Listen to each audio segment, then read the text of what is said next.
Bien-aimés de Dieu, quel plaisir de vous retrouver. Cette fois-ci, vous reconnaissez l'endroit, c'est le temple de Beauvais. Je vous accueille dans le temple de Beauvais, dans la maison de Dieu, pour ce culte de Vendredi Saint. Je vous souhaite à toutes et à tous la bienvenue pour ce culte. Bienvenue de la part du Père qui nous accueille et de son Fils Jésus-Christ. Nous nous apprêtons à entrer dans les fêtes de Pâques. Et il nous faut toujours passer par la porte du tombeau avant d'aboutir à la résurrection. Alors que la grâce de Dieu abonde sur vous et vous accompagne, dans cette traversée au milieu de la vallée des ombres de la mort, selon les paroles du psaume 23. Aujourd'hui, c'est donc Vendredi Saint, la fête triste, la fête de la crucifixion et de la condamnation de Jésus. Mais plutôt que de vous parler directement de Jésus, j'ai choisi, par rapport au temps que nous sommes en train de vivre également, de vous parler d'un autre personnage biblique très connu, Job, le pauvre Job. Dans la crise sanitaire que nous sommes en train de traverser, Job est un témoin intéressant, car soudain, sans qu'il puisse s'y attendre, il a été victime malgré lui d'une machination céleste, qui le plongea d'abord dans la ruine la plus totale et ensuite dans une sérieuse et sombre maladie. Et pourtant, Job était bien un juste parmi les justes, un saint homme pieux et fidèle. Et si je puis dire, il s'est retrouvé à être le punching ball du diable et de Dieu. Tout cela, donc sous le regard du Créateur, il fut pris par le mal. Ça nous rappelle évidemment le Christ, qui fut laissé lui aussi à la merci des forces du mal, ou des forces de la mort plutôt, et qui s'est trouvé a priori sans l'aide de son Père. Mais en fait, ce qui se jouait là n'était ni plus ni moins que le grand combat, le combat déterminant entre les forces de la vie et les forces de la mort. Le livre de Job dans l'Ancien Testament est un livre assez long, ce qui fait que ça va être impossible ici de le lire. Dans la prédication, certains morceaux choisis seront racontés. Je vous invite à la prière pour entrer dans ce moment de culte. Dieu notre Père, en cette période où la crise vient rejoindre la plus sombre des fêtes de l'année chrétienne, le souvenir de la mort de Jésus, nous te demandons d'être présent à nos côtés. Parfois le monde dit que tu brilles par ton absence. Et si c'était vrai, mais que c'était là le seul moyen vrai d'amener ta présence. Oui, Père, tu brilles, c'est vrai. Tu brilles par ces petites flammes et ce feu qui brûle en nous. Oui, Père, c'est vrai qu'à première vue, tu sembles absent de notre vue. Soit tu nous portes, soit tu gardes nos arrières, soit tu es loin devant pour tracer notre chemin, mais que tu sois derrière, dessous, devant, nous ne te voyons pas. Et pourtant, tu es si présent, tellement présent, que nous ne remarquons même plus ta présence. Alors, Seigneur, sois lumière en ce jour, lumière qui brille dans les ténèbres de Vendredi Saint. Amen. Mes chers, ce qui est incroyable, c'est que le livre de Job ait été laissé dans la Bible. Car ce livre montre Dieu sous un aspect tout à fait terrible et injuste, injustifiable même pour la raison humaine. Dieu y est présenté comme se laissant convaincre par une sorte de personnage nommé Satan, qui est un personnage de cour, qui est là pour écouter en fait tout ce qui se trame dans le peuple, les machinations, les complots, et qui a comme seul but de venir vers le souverain pour faire de la délation, raconter ce qu'il a entendu. Alors nous sommes donc à la cour de Dieu et Dieu aurait également à sa cour un personnage comme ça qui est là juste pour dénoncer. Il trottine à travers le monde, ce Satan. Il trottine et tout à coup il tombe sur Job. Job, un personnage juste, honnête, très riche, pieux, très pieux. Job, qui vit une vie de croyant avec Dieu. Et le diable dit au début du livre de Job, il dit à Dieu, « J'ai vu ton serviteur Job. Oh oui, il est certes très fidèle, mais c'est normal. Tu l'as gratifié de tant de biens, tu lui as tant donné. Crois-moi, si tu retires cela, tu verras qu'il te maudira. » Et alors Dieu répond au Satan quelque chose de tout à fait surprenant. Il lui dit « Ok, vas-y, prive-le de tout, mais n'intente pas à sa vie. »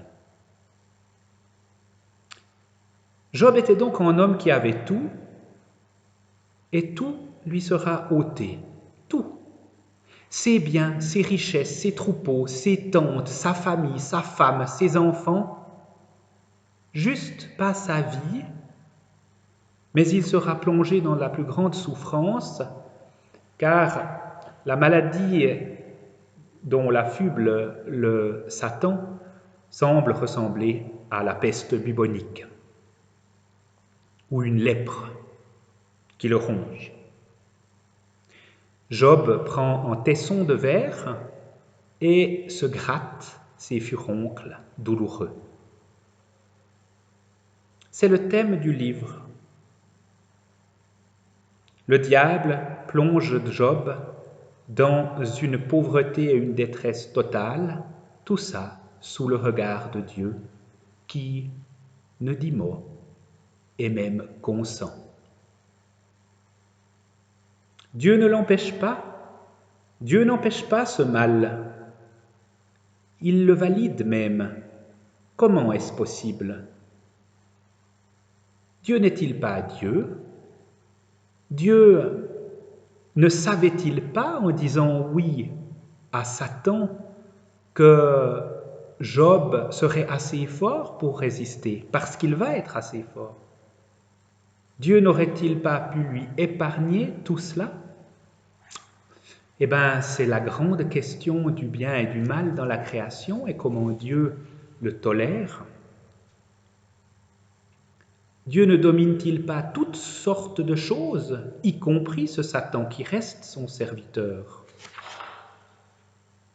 En pari impensable. Pourquoi cet acharnement, ce jeu malsain, ce jeu injuste? Job, lui, dévoré et rongé, s'assoit sur la cendre, prend son tesson, se gratte et de tristesse et de douleur ne dira pas un mot pendant 7 jours et 7 nuits. Jusqu'à ce qu'il ouvre à nouveau la bouche et prononce la parole qui rompt le silence, « Maudit le jour où j'allais être enfanté. » Sa femme, qui a été là un petit peu à côté de lui avait pourtant conseillé de maudire Dieu qui l'a mis dans cette situation. Mais Job, plutôt que de lui céder, préfère maudire le jour de sa naissance. Mais il va ensuite commencer une longue plainte et faire le procès de Dieu et le lui faire plein de reproches sur sa pauvre condition misérable. 3 amis se rendent auprès de lui pour l'écouter, et en 4e viendra rejoindre le groupe plus tard. Job va se plaindre et clamer devant Dieu son innocence totale. « Je n'ai fait aucun mal qui mérite un tel châtiment. Je n'ai rien fait pour mériter cela. » Et ses amis lui disent en gros exactement l'inverse. « Cherche, tu dois bien avoir fait quelque chose pour avoir offensé Dieu, car Dieu est un Dieu de justice, il ne punit pas les innocents. Cherche, Job, trouve pourquoi Dieu te punit ainsi. Cherche. » Mais Job a beau chercher, il ne trouve rien. Et plus il cherche, et plus il se met à douter de la bonté même de Dieu, de sa justice, au point que plusieurs chapitres plus tard, de longues pages écrites en vers, c'est magnifique, Job va aller jusqu'à convoquer Dieu en présence et lui dire « Tu viens maintenant t'expliquer devant moi. » Voilà le dernier mot de Job. « À toi, le Dieu Tout-Puissant, viens me répondre. Je t'interrogerai. Viens me montrer le centre de ta justice. Je te convoque. » Juste après ces paroles, en 4e ami de Job, Elihu vient rejoindre le groupe et met en garde Job contre cette velléité de vouloir que Dieu vienne. Il le recadre en lui disant « Mais attention, tu vas parler à Dieu, tu lui demandes à lui de venir se justifier de la gestion de l'univers. » C'est égal. Job le veut, et ce qui est extraordinaire, c'est que Dieu va s'exécuter. Dieu va venir. Il apparaît en personne dans une sorte d'orage. Et là, est-ce qu'il va donner une explication au mal? Est-ce qu'il va répondre à Job de façon concrète, de façon construite et raisonnable, de sorte que Job puisse dire « Ah d'accord, je comprends ». Va-t-il s'abaisser à ça? Absolument pas. Mais force nous est de constater que Dieu vient quand même. Il vient nous rejoindre dans notre souffrance. Et là, il vient rejoindre Job. Plutôt que de s'expliquer, Dieu va faire devant Job une démonstration de la gestion de l'univers. Il va lui montrer quel est son emploi du temps. Il va lui montrer que lui, Job, est une infime parcelle de cet emploi du temps et qu'il a la gestion de l'univers tout entier dans les lois qu'il a lui-même établies, avec les forces qui sont elles-mêmes en présence, depuis les astres qui tournent jusqu'au cycle des montagnes et des océans. Il recadre et il remet Job à sa place d'homme. Peux-tu juger de la gestion qui se trame ici? Cet exposé de Dieu n'explique rien du mal. Il n'est pas philosophique, mais il opère une extraordinaire transformation. Il remet les choses en place. Je suis Dieu et toi tu es homme. Je dois gérer l'entier de la création, y compris les virus, mesdames, messieurs. Je dois les gérer, car ils font partie du cycle que j'ai mis en place de la vie et de la mort. Je suis Dieu et tu es homme. Moi, j'ai l'entier de la création à gérer, et toi, tu avais tes richesses, ta famille. Et maintenant, peut-être il y a quelque chose de plus grand qui se joue. Job d'un coup se rend compte vraiment que Dieu est Dieu, et lui qu'il est impuissant. Et pourtant, il se rend compte aussi que malgré cette impuissance, Dieu est venu jusqu'à lui pour lui donner les clés de compréhension de la justice du monde. Il est venu pour lui montrer quels sont les rôles de chacun. Et dans cette remise en lien et en perspective, Job va s'humilier et dire à Dieu pardon, pardon, car j'ai parlé sans savoir, j'ai parlé sans comprendre, j'ai exigé de toi que tu t'expliques et que tu rendes compte de ta justice, alors que c'est moi qui parlais sans connaître.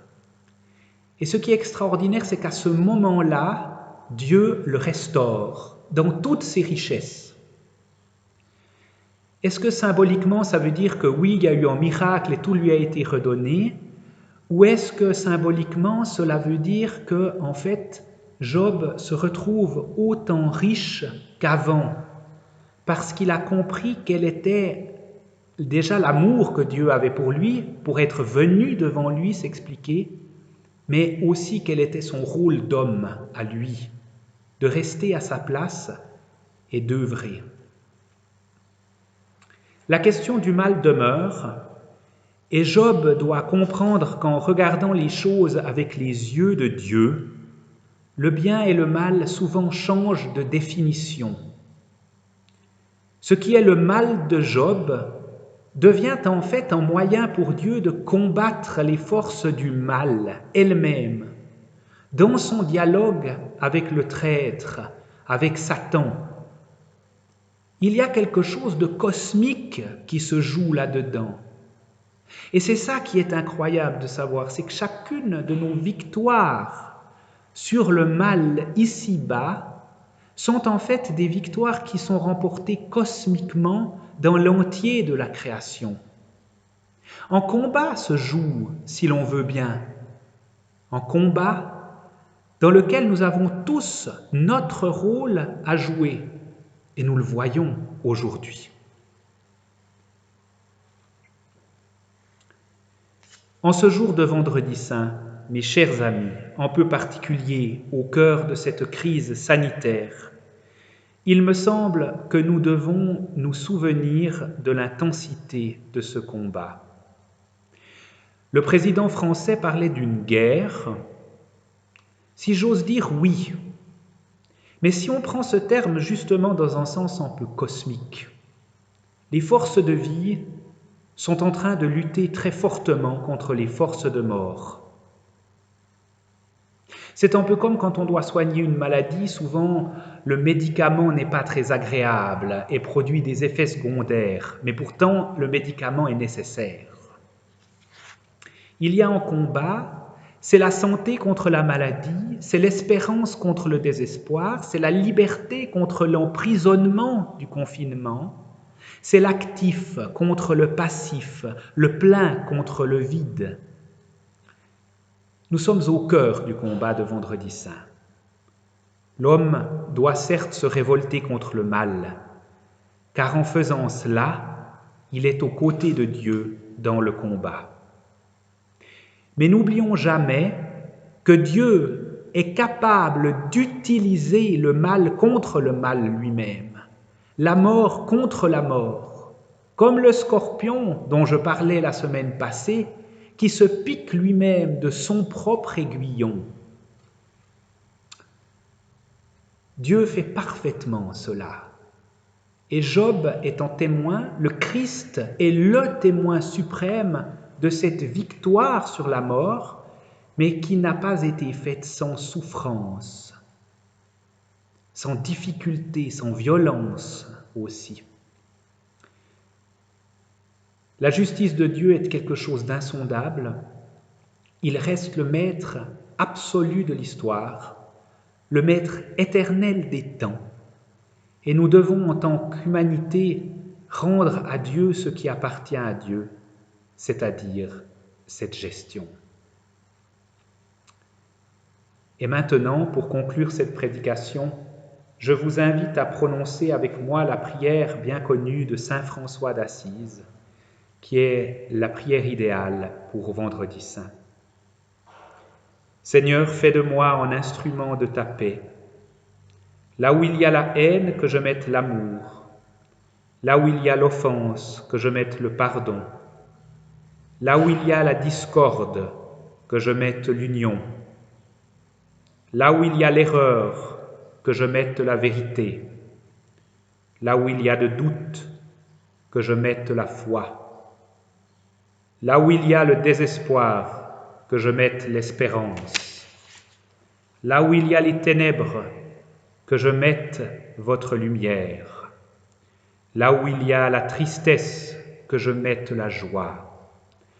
Ô Maître, que je ne cherche pas tant à être consolé qu'à consoler, à être compris qu'à comprendre, à être aimé qu'à aimer, car c'est en donnant qu'on reçoit, c'est en s'oubliant qu'on trouve, c'est en pardonnant qu'on est pardonné, c'est en mourant qu'on ressuscite à la vie éternelle. Amen. Voilà, chères sœurs et frères en Christ, pour ce culte de Vendredi Saint qui s'achève. Je vous souhaite d'ores et déjà de très belles fêtes de Pâques. Le mini-culte de Pâques sera donné par Daniel Landry, notre prédicateur laïque dans la paroisse qui s'est magnifiquement proposé de proclamer pour nous la résurrection. Merci beaucoup à lui. N'oubliez pas d'allumer des feux, bougies, torches, bûches norvégiennes, braseros et autres, dans le respect des normes incendies, naturellement, durant la nuit de Pâques, dès la tombée de la nuit à Samedi Saint, pour que brille justement la lumière du monde. Vous trouverez aussi une liturgie qui va paraître sur notre site internet www.lejoran.ch, une liturgie de Sainte Seine, si vous voulez, transformer vos repas de Pâques à la maison en une communion universelle. Nous proclamons d'ores et déjà, dans une impatience indicible, la louange de Pâques. Alléluia, Alléluia, Christ est ressuscité, il est vraiment ressuscité. Soyez toutes et tous bénis, que le Père vous garde, que le Fils vous révèle l'amour du Père et que l'Esprit Saint vous donne l'élan et la joie de la bonne nouvelle. Allez dans la paix et passez de joyeuses Pâques. Amen.